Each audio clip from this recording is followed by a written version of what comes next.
Silva, who is serving in that position, and let's welcome Rod. Great to see you. And we'll be hearing from Rod in a bit. I want to let the members of the public know, and I think this is already mentioned, but we'll repeat it, that several of you did not get a chance to speak during the January meeting. So make sure you let staff know and turn in your comment card, and we will hear from you first during public comment. So we're going to turn to item number 1 on the agenda, which is the approval of the January 22nd, 2019 meeting minutes. And there's a motion moved. Second, everyone in favor? Any opposed? Thank you.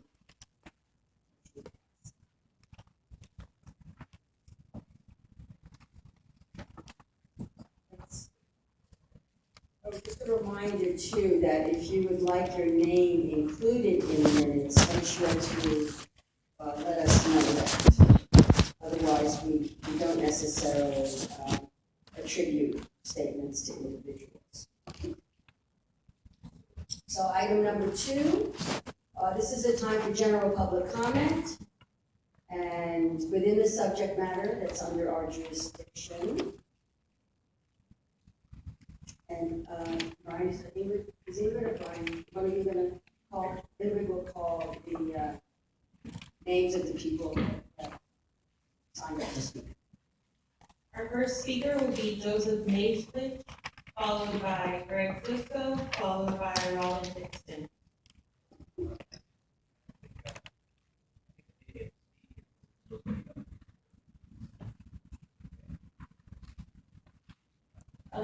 one of the. I think I did get You were signed up for item 3C last time too.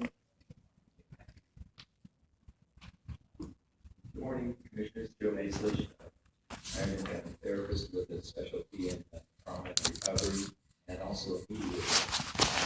My heart stuff does something that an approach to dating management.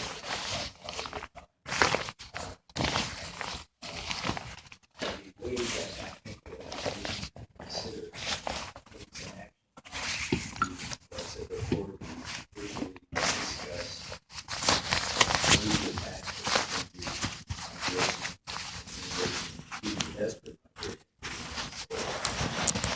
That is true. Always expect people to know and consider what should be done about those. Those people. And that sounds rather distant from the role of the commission, but you can make recommendations to the board of supervisors, and it's hard for me to imagine something that would be more up to the situation at the borders in the United States and in the home countries of the people who are coming than an examination of U.S. government corporate policies and its role to save this country and other coups in progress with the U.S. government support. It seems like the sovereignty of the U.S. is a concern, but the U.S. not so much of a concern for the sovereignty of these other lands. You may recommend to the board that it either examine these matters itself or seek to have federal authorities. Almost every week the board is writing letters to the U.S. To the congressional delegation from LA or to various federal departments.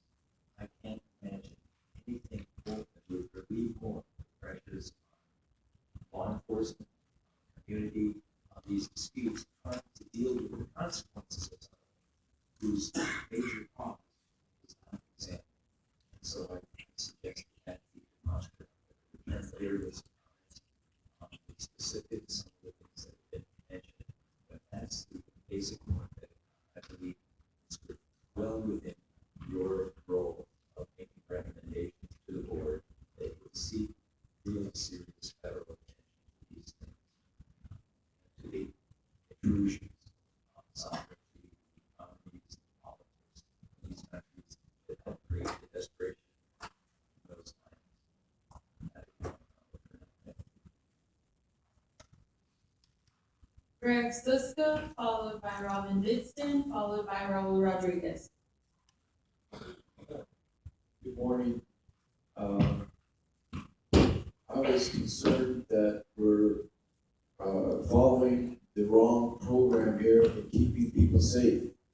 The program I'm talking about is the program our new sheriff in town, Alex Villanueva, is supporting open borders in our jail system, allowing undocumented criminals to be allowed to be on our streets instead of deporting them like we're supposed to. This makes us all very unsafe. And a Judge Chandler in Orange County, we all respect what judges say, found SB 54 unconstitutional. Now, a lot of people in this room raised their hand, took an oath to the Constitution of the United States, keep people safe. And if you want to let undocumented criminals on our streets, that's in direct conflict of the federal Constitution that you all stood up and raised your hand and took an oath to. Now, a lot of people here are in an influential capacity, can help with keeping us safe by reprimanding our new sheriff and telling him that we don't agree with his policy. I'd like you all to step forward and try and keep our children, grandchildren, great-grandchildren safe by jumping on my bandwagon of writing a letter to influence our sheriff to do what's safe. And y'all gotta pay attention. Y'all aren't looking up here, y'all looking down doing something. Not talking, this is public comment. I want you to pay attention. Some of you don't think this is very serious, but I don't want to see people hurt because you're allowing criminals on our street. And you guys have a job to do here. You have a sworn oath to follow, and I expect you to do something to talk to our sheriff about this. You don't want criminals on our streets. I can go to where they're letting the criminals off, pick them up, offer a free ride to an address where maybe you guys live. You know, you're not going to be exempt from violence that's going to be happening on our streets. Keep America safe. God bless America. God bless Donald Trump. You all have a responsibility to do something about this. I want to hear what you're going to say and do. Thank you. Next speaker, Robin Ditston, followed by Raul Rodriguez, followed by Scott Williams. Yes, my name is Robin Ditston, and I would wanted to just support the presentation given by Michael Greer at the previous meeting. Her presentation was just one of common sense, upholding the law. One of the questions she had for the sheriff is, how can he be protecting criminal aliens when their victims should be put first? Also, it became controversial because she said the organization supports Western civilization. I was surprised that that was brought into focus in the manner it was. And in the spectrum of history, as she pointed out, Western civilization has brought many benefits to this world. So again, I'm just here to say I support her presentation, and what it was about is common sense and just following the law. Thank you. Raul Rodriguez, followed by Scott Doyle, followed by Andres Juan. Good morning, ladies and gentlemen. You know, we live in a wonderful country, and I think it's important that each and every one of you has a responsibility to the American people who are either born in this country or legally here. The sheriff is not complying with the law. I support Michael Greer's presentation last month, but I'm asking you to also take a stand and put the sheriff on notice that he needs to support the American people. That is the oath he took to serve and protect the American people. Serve. That means that him and every sheriff, I respect law enforcement very much. But I don't respect someone that doesn't obey the law, doesn't want to comply with the federal government and support ICE. It's important that he supports ICE because they're keeping illegals out of our country. They're deporting them. If they're not here legally, they shouldn't be here. If they want to come to this country legally, allow them to get in line and go through the process the right way. I don't know what you guys are talking about, but it's important that you pay attention to what I'm saying. I have a message I want to deliver to each and every one of you. But when you're talking to each other, you're not listening to what I'm saying. So please pay the same respect to pay me as anybody else. Because it's important that you listen to what everyone has to say. Not just me, but everybody in this room has an opinion, has a remark they want to make. I think mine is very important because I was born in this country. I love this country. And I want to continue protecting my family, my grandchildren, my great-grandchildren. It's important that you take the same stand. I'm sure you don't want a member of your family murdered by an illegal, whether it's by automobile, drunk driving, whether it's a weapon that they're going to be using to take your car or whatever. It's happening. The Remembrance Project, there's many people that have been murdered. A member of their family, angel moms and angel dads, lost a loved one because of illegal immigration. So please, pay attention to what everyone has to say because it's important that you help our sheriff, help him to obey the law, comply with ICE, and keep Americans safe. That is their number one responsibility. Thank you very much. Thank you. Scott Doyle, followed by Andres Kwan, followed by Paul Soft. Good morning. I'll keep my comments brief for now and speak more going into the actual immigration part of the agenda. Just real briefly for now, I wanted to say I was very impressed with the initial report and oral presentation from the ad hoc committee. The gist of the report, as I interpreted it, was that you were going to recommend that LASD discontinue all voluntary cooperation with ICE not required by law, and I hope your final recommendations reflect that spirit. Just one quick thought on the agenda. I noticed there's a lot of attention on the Trust Act, and that compliance with the Trust Act is certainly important. I agree with immigrant rights organizations who have argued that both the Trust Act and SB 54 are floors and not ceilings. They're the minimum that Los Angeles County should be adopting as progressive immigration policies. And I would hope that this commission would seek actively to go beyond that minimum and address issues that don't fall under the purview of the Trust Act. One of particular concern is that Sheriff Villanueva has expressed an intention to not allow ICE officials within the IRC, but that he would allow certain subcontractors for the purposes of transfers and other things. And I hope the commission will be actively monitoring and asking questions about those issues as well. Thank you. Thank you. Andres Kwan, followed by Paul Soft, followed by Keith Hardy. Good morning, Andres Kwan with the ECW. In the agenda, we seem to be discussing LAC's implementation of the Trust Act, when what we should be discussing is the implementation of SB 54. As everybody knows, the Trust Act was supplanted by SB 54. As you know, former Sheriff McDonald went to bat for ICE, facilitating ICE deportations and transferring 1,223 members of our communities. The vast majority for non-violent, non-serious criminal records. McDonald championed the fight against SB 54, ultimately watering it down.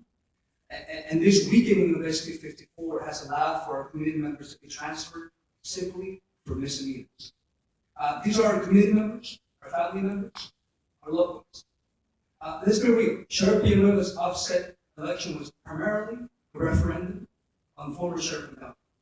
Villanueva won based on his promises to rebuild the trust estimated under McDonald, in particular by one, barring ISIS access to LAC facilities, and two, strengthening protections under SB. We have some questions for you to ask to LASD when they make their presentation. ICE apparently has no longer access to LAC facilities, but how are transfers being carried out? And have they explored the potential legal issues of allowing third-party contractors who do not have authority? Two, what are the procedures for courthouse transfers? We understand that there were 130 individuals transferred from courthouses last year. Why is this happening? What is the list of the 101 misdemeanors, give and take, offenses that LAC was set to announce on February 15th? We haven't seen that list. And how have they selected to take out the particular offenses? We would like to know that. Thank you very much. Thank you. Falstaff, followed by Keith Hardini, followed by Loretta Tyson. Morning, also with the Youth Justice Coalition. Immigration has been a long history in the U.S. Right? It's been taken up by the Supreme Court for many, many years. We go back as far as 1886, Roe v. Hopkins, 1896, Washington versus U.S., 82, Tyler Reed, Doe, 3 years later, Savitas v. Davis in 2001. But ultimately, they find that in all those cases that due process applies to everybody that's here in the jurisdiction of the U.S., whether their presence is unlawful, involuntary, or transitory. It applies to all people, right? The due process follows as all persons within the jurisdiction of the U.S. And so everybody that's here has some form of rights. So there are some forms of protections and equal protections to all. I understand that there are questions regarding harm, people doing things to hurt people, etc. But we're predicated too much on the idea that somebody has to do something wrong. Society as a whole in the U.S. has been that way, right? It's all about retribution. We need to move away from retribution, start talking about resources in our communities, to stop harm from occurring to begin with, so that people can flourish and thrive. I just want to remind us all also of the history of what brought the European patients here to the U.S., colonization, the 13 colonies, manifest destiny and spread that throughout all this land. This is indigenous people's land. This was not originally European land. So when we talk about Western civilization, that's what we're talking about. The spread of Europe to America, what is now America, which is actually named after Amerigo Vespucci, who was a Spaniard. He was commissioned by the Spaniards to look further than Columbus had done. So those are the things that we think when we look at the history of immigration in the U.S., even as late as the 1950s, we have things called Operation Wetback, right? Sanctioned by the U.S. federal government. I don't know how long we're going to continue to sit and talk about these conversations and keep this rhetoric going on. Right? We look at Chinese Exclusion Act, we look at Erie Act, we look at Alien and Sedition Act, all things that are meant to keep America white. Let's just be real about it. That's the way nationality and immigration law has worked. That's the way the INA is written and framed. It's meant to be that way. There's been quotas set. You can't bring people in. That's why people are stuck waiting in line 15, 20, 30, 40 years trying to get into the U.S. legally. Right? Those means aren't available to everybody. Those means are not available to people. People flee other countries for simple reasons, because their lives are endangered. They need somewhere to be safe. Same thing with my family. My family fled Southeast Asia because of failed American policy in the U.S. when they put in a puppet government and then they decided to leave. And all our families had to leave and come here. And then when we came here, nobody looked after us. We got thrown sometimes 9 families into one single apartment with nothing. How do you survive in this community, in urban areas, in low income areas? It's very tough for people to survive those type of travels and those type of trauma. My family watched people get blown up in front of them, stepping on landmines, walking across militarized borders to get to the U.S.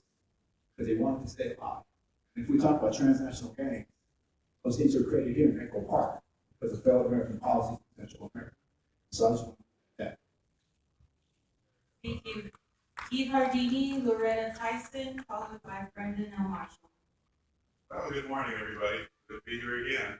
It's a constant thing that we have to continue to advance the principles of our founding. I am very thankful to be an American. I am obviously, I think, a black man, if you look at me. By natural law, it is important to realize that our founding principles were based on those ideas. And I support the idea that Western civilization came and brought us these great ethics of Christian, Judeo-Christian, or Christianity.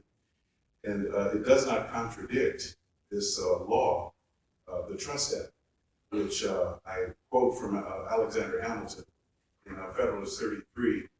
If individuals enter a state of society, the laws of that society must be in supreme regulation of their conduct. The propriety of a law in a constitutional life must always be determined by the nature of the powers upon which it was founded. Our laws are founded on Judeo-Christian principles.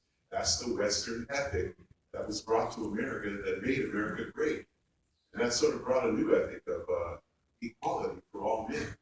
I stand here as an equal subject of the law, just as my white counterparts and my brown counterparts and my Asian counterparts do, if they are American. This is important for the Trust Act. The Trust Act provides for discretion to cooperate with ICE only if the continued detention would not violate any U.S. constitutional federal law or any local policy that does not contradict federal law. And it is the president's priority, which is to take care that the laws be faithfully executed and shall commission all officers of the United States. That's Article 2, Section 3 of the United States Constitution. We need to sort of constantly bring those points up because people easily forget. It's kind of like the Word of God. When we turn away from God, then we have a sin and iniquity in the nation that just dominates and overrules. We see this in other countries like Venezuela. So what we need to do is come back to the principles of our Declaration of Independence, which states that all men are created equal, and all men therefore must equally be treated in the same light. Thank you. Loretta Tyson, followed by Brenda Marshall, followed by Henry Porter.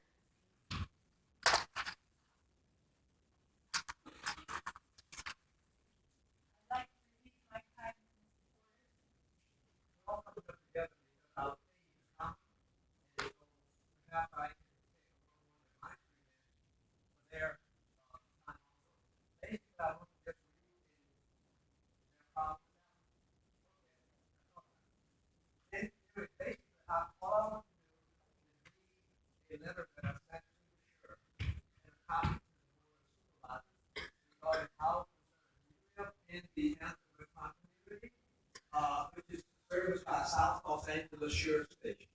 I'm going to just read this verbatim for you, and I'm going to leave a copy for you here that you may have. This is to the sheriff. This is dated January 22nd, 2019. While there are many concerns over the new direction of the Sheriff's Department based upon your platform while running for sheriff, two of the many concerns are of immediate concern to us. Number one, fulfilling your commitment to review the files of 300 plus terminated deputies, rehiring those you feel were unjustly terminated. This is of concern because everyone terminated had due process through the civil service process, which is thorough and lengthy. Bringing those deputies back along with the 300 or so where credibility is such that they cannot testify in court will tarnish the image of the department. Will also lead to increased disrespect and mistreatment of residents because deputies will know that you have their backs. There will be no fear of discipline. The same holds true for the rogue deputies already on the department. They are now more emboldened to act more openly than under previous administrations that required accountability. Number two, you have started that rehire process by hiring Carl Manzanilla. Based on the allegations of domestic violence, stalking, etc., the expectation of self-control, fair and impartial treatment of residents is non-existent for Mr. Manuel. He brought Manuel back and assigned him to South Los Angeles Station. This sends a clear message to us of your perception and lack of respect and concern for the communities serviced by the station. This move further reinforces our belief that your loyalty and commitment to elevate service and protection to residents and stations within the East Los Angeles area is of paramount importance to you. Thus, we end up with a deputy Amanda Yuan's character. While what we are doing may be within, your legal authority, it speaks volumes to your moral compass of fairness and equity. We will do everything within our legal bounds to prevent you from dumping your formally terminated deputies and or your known road deputies on South Los Angeles Station. Our communities deserve better, and we are willing to push for quality at our station. I have been a volunteer with the department since 1997. I have always felt comfortable defending the department when necessary regarding any policy. But I cannot and will not do that anymore, given your stated objectives and vision for the department.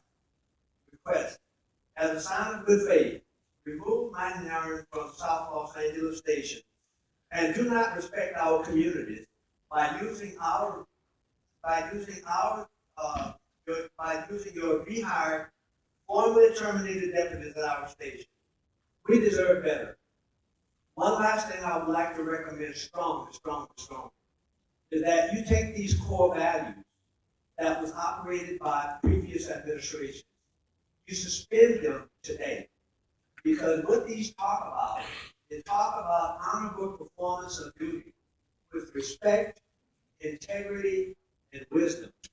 Under the new shirt, these are contradictory to what his platform has designed and what he is proposing.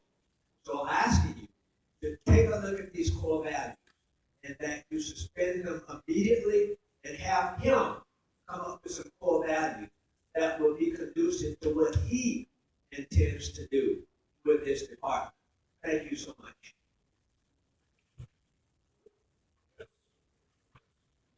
Thank you. Deborah Fall, followed by Michael Greer, followed by Scott.